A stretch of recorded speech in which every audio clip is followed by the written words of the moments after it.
श्री शिवाय नमस्तुभ्यम हर हर महादेव। अचानक कल सूचना मिली कि गुरुजी पंडित प्रदीप मिश्रा जी की द्वारा 21 अगस्त मतलब आज से ऑनलाइन शिव पुराण कथा सीहोर कुबेरेश्वर धाम में शुरू हो जाएगी, जो हमने आपको सुबह वीडियो के माध्यम से सूचना दी भी थी। और ये शिव पुराण कथा 5 दिवसीय है, जो कि दोपहर 1 बजे से 4 बजे तक आस्था और यूट्यूब के माध्यम से देखी जा सकती है। आज मतलब 21 अगस्त श्री शिव पुराण कथा में गुरुजी पंडित प्रदीप मिश्रा जी के द्वारा दी गई संपूर्ण जानकारी, उपाय पत्र आपको इस छोटे से वीडियो में सुनने को मिलेंगे। साथ ही गुरुजी ने जो आगामी 5 शिव पुराण कथाओं की जानकारी दी है, उसकी जानकारी भी आपको इसी वीडियो के माध्यम से मिलने वाली है। साथ ही गणेशोत्सव आ रहा है, जिसकी आप तैयारी कीजिए। महाराज जी ने कुछ उपाय बताए, वो हम आपको अगले वीडियो में बताएँगे। तो इसमें हम आप गणेश जी कैसे लाएँगे, पार्थिव लाएँ कौन से लाना चाहिए, किस तरीके के लाना चाहिए, कैसे घर में प्रवेश कराना चाहिए, कैसे पूजा उनकी करनी चाहिए, कैसे उनको कितने दिन का लेके बैठाना चाहिए, वो सब हम आपको उस वीडियो में बताएँगे। अगर आपको जल्दी वीडियो चाहिए तो कमेंट बॉक्स में कमेंट कीजिए। आगे की जानकारी हम आपको उसी वीडियो में देंगे। तो बढ़ते हैं चलो आज की कथा की पहली विशेष जानकारी की ओर। कथा शुरू होते ही गुरुजी ने कहा, सीहोर आने वालों ने सोचा भी नहीं होगा कि सीहोर में शिव पुराण कथा को श्रवण करने का मौका मिलेगा। ना ही यजमान को पता था कि उन्हें कथा मिलने वाली है। यजमान को ना पता था कि उन्हें कथा मिलने वाली है। बरसाती कथा की दूसरी विशेष जानकारी की ओर। तेजस्वी साहू जी पत्र लेकर आई, जिसमें उन्होंने लिखा, मैं आपकी कथा टीवी में सुनती हूँ और अमलेश्वर की कथा पंडाल में बैठकर सुनी। डॉक्टर के अनुसार संतान सुख नहीं हो सकता था, पर मैंने पंडाल की मिट्टी को पेट पर लगाया। बाबा की कृपा से 8 वर्षों के बाद संतान सुख हुआ। उसी का आभार व्यक्त करने हम कथा पंडाल में आए। बढ़ते हैं आज की कथा की तीसरी विशेष जानकारी की ओर। गुरुजी ने कहा, आप जब भी मोबाइल उठाएंगे तो आप लोगों को सीहोर वाले महाराज और शिव पुराण कथा का अपमान करते नजर आएंगे। शिवलिंग पर चढ़ा जल मत पियो, ऐसा कहते नजर आएंगे।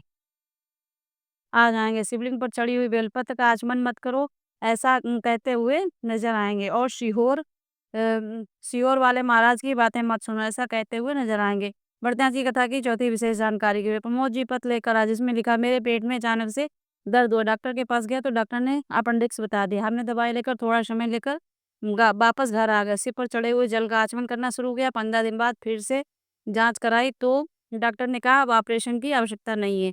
एक और बात, मेरी बेटी को डॉक्टर ने कैंसर बता दिया था। हमने डॉक्टर का कैंसर का इलाज जारी रखा और मैंने कहा बेटी से कि चिंता मत करो, शिवलिंग पर चढ़े हुए जल और बेलपत्र का आचमन करना शुरू करो। उसने ऐसा ही किया। आज बाबा का धन्यवाद करना चाहता हूँ, मेरी बेटी की कैंसर की सभी रिपोर्ट नॉर्मल आ गई। उसी का आभार व्यक्त करने कथा पांडाल में आए हैं। बढ़ते हैं आज की कथा की पांचवी विशेष जानकारी के। गुरु जी ने कहा, एक सीहोर कुबेरेश्वर धाम की महिमा ही अलग है, जो हमें स्वयं अनुभव हुआ है। गुरुजी ने कहा, यहाँ अब व्यक्ति तभी आता है जब आपकी मर्जी होती है और सच्चे मन से विश्वास से एक बार सीहोर कुबेरेश्वर धाम और उसकी जो भी कामना होती है भोलेनाथ जरूर सुनते हैं। ये हमने भी देखा है। बढ़ते हैं आज की कथा की छठवीं विशेष जानकारी की ओर। सीमा सोनी जी पत्र लेकर आई, जिसमें उन्होंने लिखा, मेरा बेटा बचपन से ही ना बोल पाता था ना ही चल पाता था। डॉक्टर के अनुसार वो मूक बधिर और विकलांग भी था। कई जगह दिखाया पर लाभ नहीं हुआ। मेरी बहन के कहने पर कथा सुनना शुरू किया। शियोर के रुद्राक्ष लेकर आए। रुद्राक्ष वाला जल एक कलश में गलाकर मतलब एक कलश में जल भर लें। 2 से 3 घंटे पहले उसके अंदर रुद्राक्ष डाल दें या फिर आधे घंटा पहले डाल दें। इसके बाद उस रुद्राक्ष को निकाल लें और वो जल शिवलिंग पर अर्पित कर दें।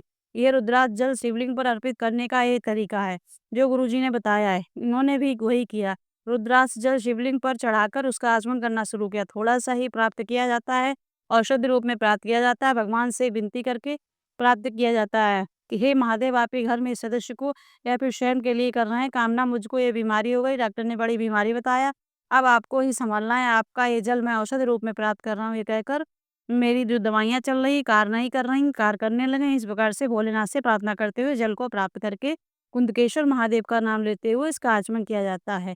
इन्होंने जल का आचमन किया और इसके बाद पत्र में आगे जो लिखा उसे सुनकर आपको भी खुशी होगी। मेरा बेटा आज बोलता भी है, चलता भी है और स्वयं मंदिर जाता है। उसी का आभार व्यक्त करने हम कथा पांडाल में आए। बढ़ते आज की कथा की सातवीं विशेष जानकारी की। गुरु जी ने कहा, दुनिया की दृष्टि में रुद्राक्ष होता है, पर सीहोर कुबेरेश्वर धाम का रुद्राक्ष शिव का रूप है, जो आपके घर में जाता है और आपके कष्टों को दूर कर देता है। बढ़ते आज की कथा की आठवीं विशेष जानकारी की ओर।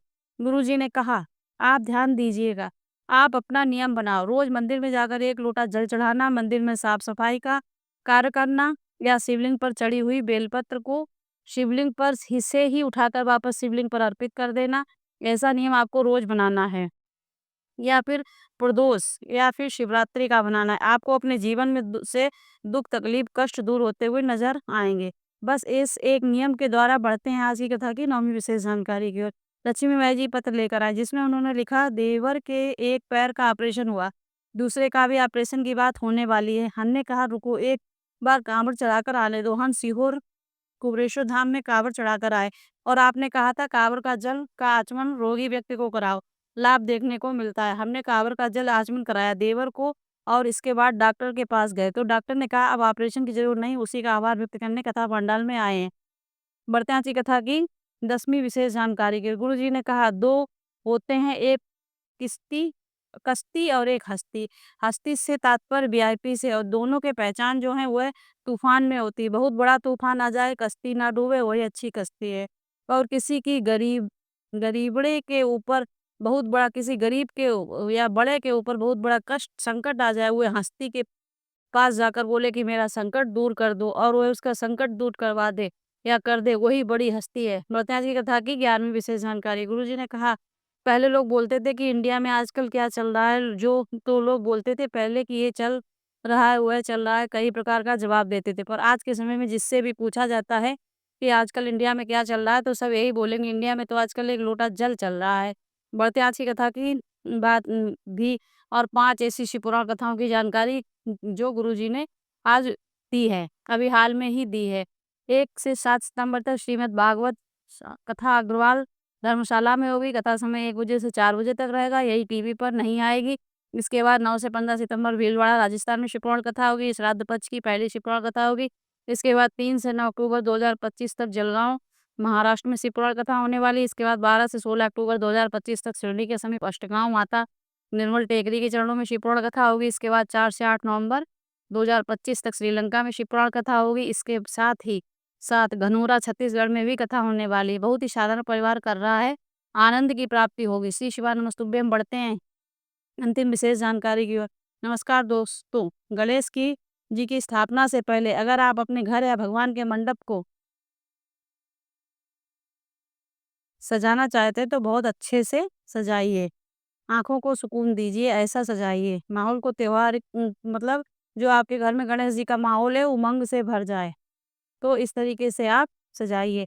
आज महाराज जी ने एक भक्त है जो उसकी कथा भी बताई थी, उसका नाम अभी याद नहीं में आ रहा, वो हम पूरी कहानी जो महाराज जी ने सुनाई थी वो हम दोबारा से आपको कल दूसरी वीडियो डालेंगे, उसमें डालेंगे। अगर आपको हमारी कथा से कुछ भी जानकारी मिलती हो या फिर हमारे वीडियो में हम वैसे भी, जैसे एक ब्रह्म मुहूर्त में उठने का क्या महत्व होता है, 3 से 4 बजे के बीच में अगर आपकी आँख खुलती है तो उससे क्या तात्पर्य है। ये सब कथाएँ भी हमने स्टोरी भी बहुत सर्च करके आपके लिए ढूँढ के डाली हैं अपने चैनल पे। तो अगर आप उनको देखना चाहते हैं तो आप देख सकते हैं, सुन सकते हैं, जिससे आपको बहुत ही आनंद की प्राप्ति होएगी और बहुत ही लाभ मिलेगा। श्री शिवानमस्तुभ्यम। हर हर महादेव।